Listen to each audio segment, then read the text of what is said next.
Joy is something that you choose. It's not always going to be there, but you have to find it.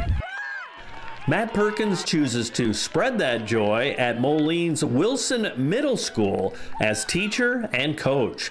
Certainly a road less traveled as people choose a career. High schoolers, I think they know too much for me, and elementary schoolers don't know enough, but middle schoolers are right in that sweet spot where they think they know everything, but then they still listen to you and learn, which is fantastic. And my wife likes to say that they're about where my maturity level is anyway, so it's a perfect fit.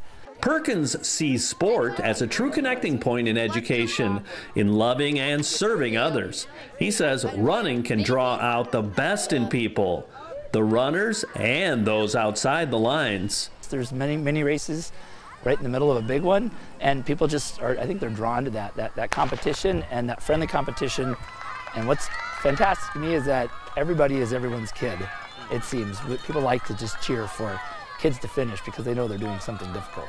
The Los Angeles native is a cheerleader in many arenas, including in leadership for the Wilson Middle School FCA huddle. He stayed in the race. Something that kind of gnawed at my heart for a lot of years, but I sort of made excuses as to why I couldn't get involved in FCA back when Tom Lawrence was doing it years ago.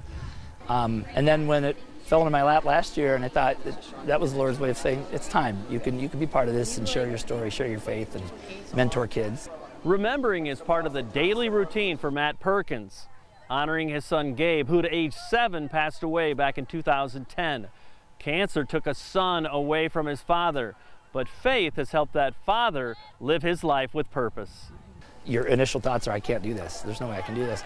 And immediately God swooped in with the most overwhelming sense of peace. I can't describe the kind of peace that I felt when I finally took my hands off the wheel and said, God, if you need him, he's yours. And that was a very hard thing to do through many tears. Maybe the journey is more important than the finish line. Joy is a choice in the sprint or marathon that is life, even in devastating trials. What seems like it's too deep to recover from, God's deeper than that. And his foundation is really truly what held us. Because sometimes we couldn't do it on our own at all. Matt Perkins, considering it all pure joy, considering it privilege to share it with young hearts in the classroom and going the distance in sport. With the FCA Story of the Week, I'm Dan Pearson.